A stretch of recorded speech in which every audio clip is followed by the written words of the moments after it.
The ocean is not a quiet place. We like to think it is, but we only hear the surface, the slap of salt water against wood, the cry of a hungry gull. But beneath that, there is a hum, a vibration. And if the wind dies down just right, and the fog rolls in thick enough to swallow the sun, you might hear the most dangerous sound in the world. It starts as a shimmer, a note so pure it feels like a needle made of ice sliding into your ear. Listen. Chapter 1. The Shore of White Bones. They don't live in the deep. That's a common mistake. Monsters of the deep are easy to understand. Teeth and tentacles. Things that want to eat your flesh. The sirens are different. They don't want your meat. They want your will. They sit on a meadow of flowers. Imagine that. An island tucked away in the churning grey of the Tyrrhenian Sea, covered in lush, vibrant blooms that smell of honey and rot. But if you look past the petals, you see the truth. The flowers grow out of the ribs of men. The soil is not dirt. It is a fine white powder, the ground down remains of 1,000 crews who forgot how to breathe because they were too busy listening. They sit there, 3 of them, with the bodies of great, heavy birds and the faces of women who look like everyone you ever loved and lost. Their feathers are the color of a bruise, iridescent and oil-slicked, rustling with the sound like dry autumn leaves, the song that isn't a song. People ask, what do they sing? They think it's a melody, something you could hum later if you survived. It isn't. When a siren opens her throat, she doesn't sing a song. She sings you. To the scholar, she sings the lost secrets of the Library of Alexandria. To the grieving father, she sings the exact frequency of his daughter's laughter on a summer morning.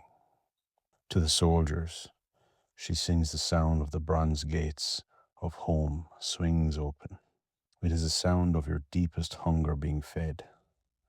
It's the feeling of a warm blanket being pulled over your shoulders when you are dying of frostbite. It is a lie so beautiful that the truth becomes an insult. Imagine you are on the deck of a trireme. The oars are heavy, the wood smooth and dark with the sweat of 80 men. You've been at sea for months.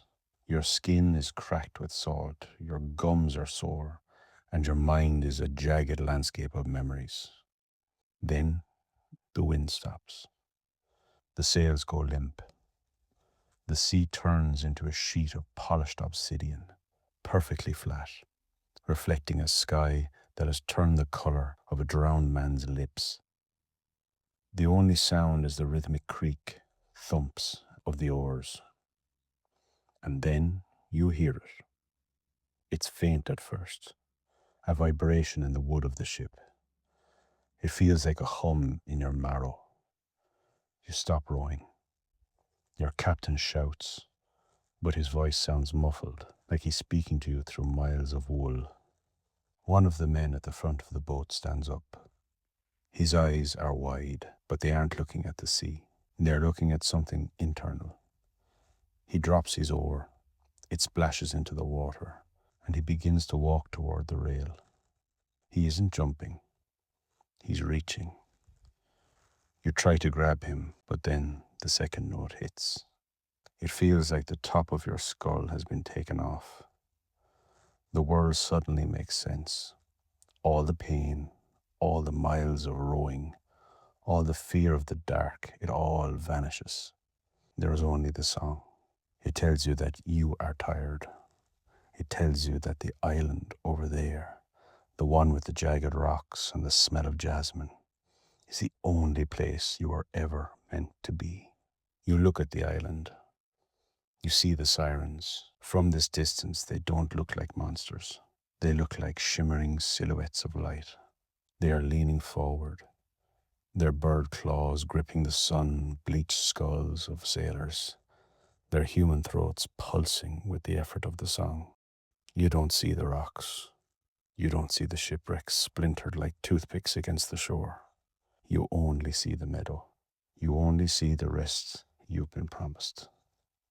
The water is cold, but as you climb onto the rail, the song tells you it's as warm as a bath.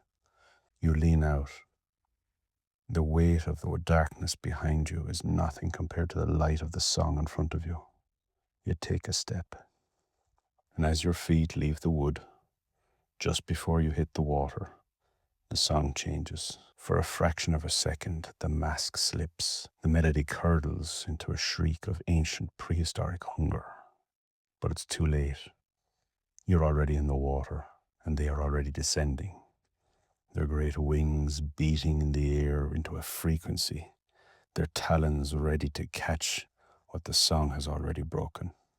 How do the sirens choose who they call? And what happens when the music finally stops?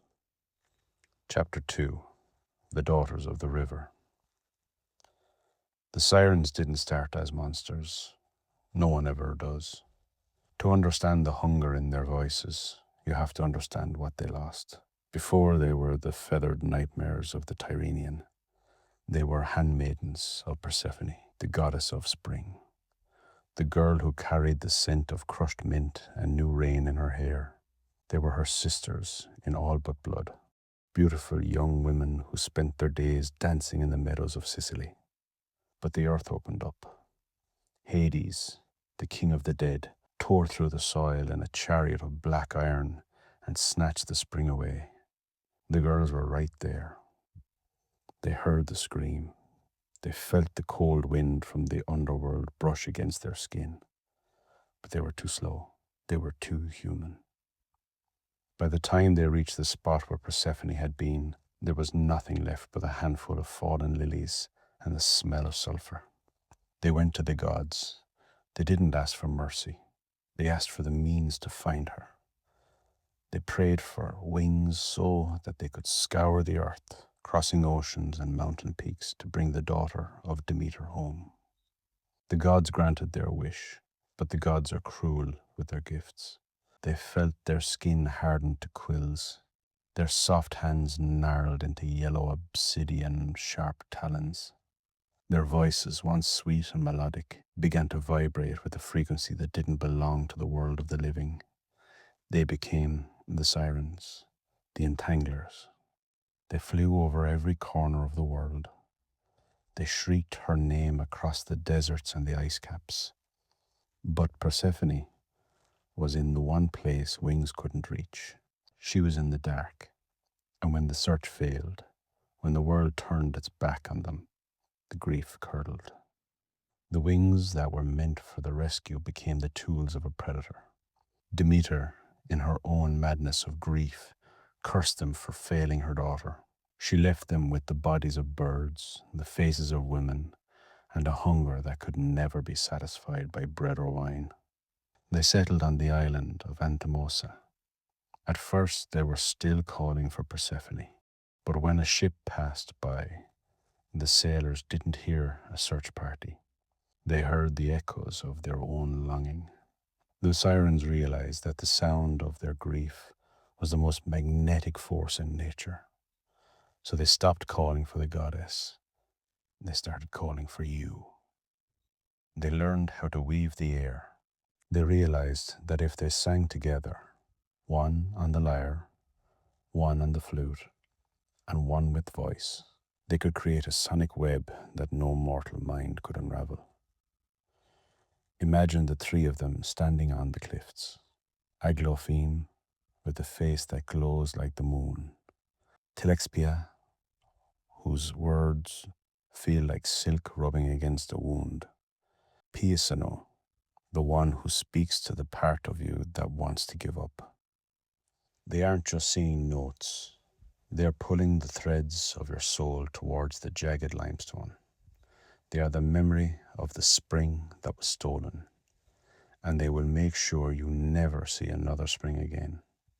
If you were to step onto that island and stay sane for long enough to look down, you would see the most horrific museum in history. The sirens don't clean up. Why should they?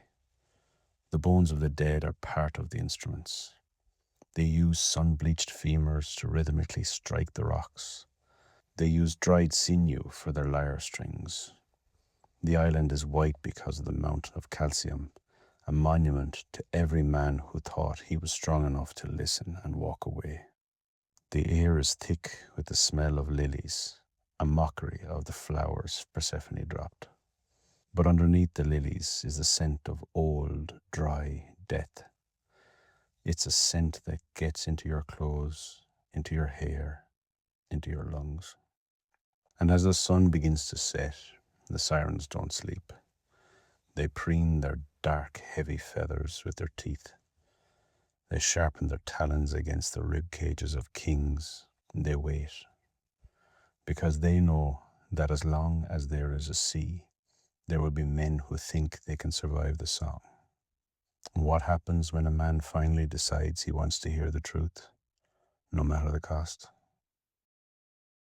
Chapter 3. The King in the Robe. Enter Odysseus, a man of 1,000 masks and even more secrets.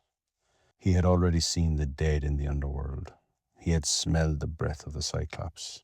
But even he, the master of trickery, turned pale when the sorceress Circe told him about the island of the Sirens. She gave him a choice: plug the ears of his men and sail past in silence, or be the first man in history to hear the music and live to tell the tale. Odysseus was a man who couldn't leave a lock unturned. He wanted the song. He wanted the forbidden knowledge that lived in the vibration of their throats. Imagine the scene on the deck. The sun is high, beating down on the wooden planks until the resin bubbles. Odysseus moves among his men, but he isn't speaking. He has a massive slab of beeswax, softened in the Mediterranean sun. He kneads it until it is pliable. Then he steps to each man, his loyal crew, his brothers in arms, and he seals their ears. One by one, the world goes silent for them. They look at Odysseus, and they see his lips moving, but they hear nothing but the rush of their own blood. They are now ghosts in a world of sound. Then Odysseus turns to the mast. "Bind me," he commands. He doesn't say it lightly. He knows his own mind, and he knows that his mind is about to be stolen. He makes them swear an oath. No matter how much he screams, no matter how much he begs or threatens to have them executed, they are to tighten the ropes. They are to treat him like a prisoner of war. They lash him to the mast. The rough hemp bites into his wrists and ankles. The wood is cold against his spine. And then the oars hit the water. The ship glides into a dead calm. The water is like glass, reflecting the mast and the bound king. The crew is rowing with a steady, rhythmic, mechanical force, their faces blank, their ears filled with wax. And then the wind carries the first shimmer of the song to Odysseus. It doesn't hit him like a shout. It hits him like a memory of being a child, safe in his mother's arms. Then it shifts. It becomes the sound of Penelope's voice, whispering his name in the dark of their bedchamber. His eyes go wide. His heart hammers against his ribs like a trapped bird. Odysseus, the sirens sing. They know his name. They know his titles. They sing of the war at Troy. They sing of every drop of blood he shed and tell him that it was all worth it. They tell him they have the answers to the questions that keep him awake at night. They tell him that the long, grueling journey home is over. "Stop!" Odysseus screams, but the sound is swallowed by the silence of his men. He begins to thrash. The ropes strain. He pulls so hard that the hemp cuts through his skin, drawing blood that trickles down the mast. He is no longer a king. He is a frantic animal trying to reach the source of the light. He looks at his men. He sees their backs, the muscles ripping as they row. He screams at them to untie him. promises them gold, then he curses their families. But they see only a man twisting in agony, his mouth wide in a silent howl. Following his orders, they step forward and they wrap more rope around him. They bind his chest until he can barely breathe. Odysseus looks forward to the shore. He sees them now, not monsters, but the truth. To him, the sirens don't look like bird women. They look like the very personification of wisdom. They are offering him a version of himself that is perfect, a version where he never failed, where he is already home. The song tells him that the water is a bridge, not a grave. He is leaning so far over the rail that the ship tilts. He is inches from the edge of sanity. He is hearing the music of the spheres, the fundamental frequencies of the universe, and it is telling him to let go. But the wax holds, the ropes hold. The men, deaf to the beauty of the horror, keep their eyes on the horizon. They row until the music begins to thin. They row until the shimmer fades back into the grey hum of the sea. Only when the island is a speck of white on the horizon does Odysseus stop screaming. He sags against the mast, his head hanging low, his body covered in sweat and blood. He heard it. He survived. But as his men finally pull the wax from their ears, they look at their king and realize that while his body stayed on the boat, a part of his soul is still back there, standing on the meadow of bones, listening for the note that never ends. Chapter 4. The Sound of Failure. There is a law in the old world, a cruel cosmic geometry. A siren cannot fail. To the sirens, the song wasn't just a hunting technique. It was their definition of reality. They were the apex of temptation, the final word in the argument between life and death. For eons, their record was perfect. Every ship that entered their fog became a skeleton. Every man who heard the first note eventually found his way into the white powder of their meadow. But as the wake of Odysseus' ship vanished into the distance, the silence that followed wasn't the usual quiet of a finished meal. It was the silence of a broken law. Imagine the three sisters standing on the highest peak of Anthemiosa. They aren't singing now. They are watching. Aglaophima's throat is still vibrating, a residual hum that feels like a dying hornet. They watched the man at the mast. They saw his eyes, the way they glazed over, the way he fought the hemp, the way he practically tore his arms from their sockets to reach them. They had him. They had his soul in the palm of their hands. But the ship kept moving. For the first time in an eternity, the sirens looked at each other and saw not sisters, but failures. The entanglers had been out-entangled by a piece of rope and a handful of softened wax. The masters of the song had been defeated by the master of silence. When a siren fails to claim a soul that has heard her voice, the song doesn't just stop, it turns inward. The atmosphere on the island began to shift. The sweet scent of the lilies, those blossoms grown from the rot of the sailors, started to smell like what they actually were: decay. The iridescent sheen on their feathers, which used to look like oil on water, began to look like the dull, dry scales of a snake. They began to shriek, but it wasn't the seductive pull of the song.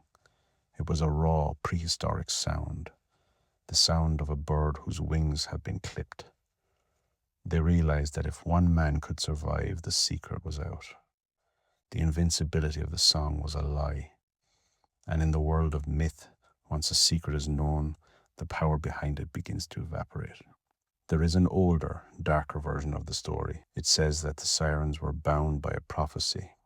If a mortal should ever hear their song and pass by unaffected, the sirens would cease to be.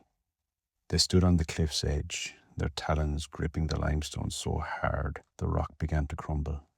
They looked down at the same sea that had brought them their tribute for centuries. Now the water looked cold, it looked deep, and it looked like the end. They didn't wait for the next ship. They didn't wait for another hero to challenge them. Telexipia was the first. She didn't scream. She simply folded her great, heavy wings against her body. She let go of the rock. As she fell, the air didn't whistle past her. It sang a final, discordant note.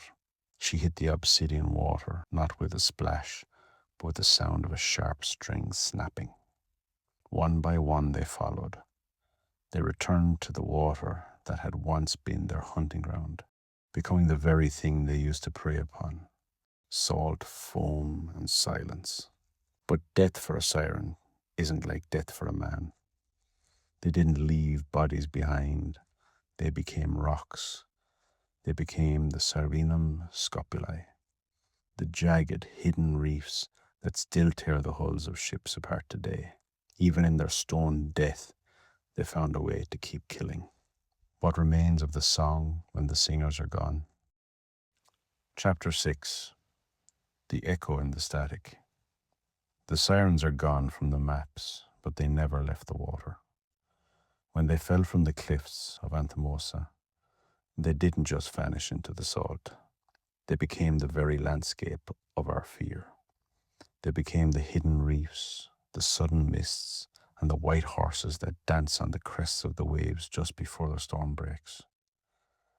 Their bodies turned to stone, but their voices, that needle-sharp frequency of longing, dispersed into the world like a spilled vial of ink in a clear pool. If you look at the jagged rocks of the Amalfi Coast today, you are looking at their remains. The locals still call them ligali, the cocks, a nod to those ancient feathered bodies. But the name is a distraction. The truth is in the sound. The sirens didn't die. They simply changed their skin. They moved out of the meadows and into the machinery of our lives. Have you ever sat in a silent room and heard a high-pitched ring in your ears? Or stood at the edge of a high balcony and felt this sudden, terrifying urge to lean just a little bit further? The ancients had a name for that. They called it the call of the void. It is the lingering echo of the siren's song, the vibration of a hunger that has survived for 3,000 years. They live now in the blue light of our screens, in the ping of a notification that promises a secret, in the hollow thrill of a life lived through a lens. They have traded their feathers for algorithms. They no longer need to sit on the mountain of bones to lure you in. They just need to find the specific frequency of your loneliness. There is a reason we still tell the story by the fire.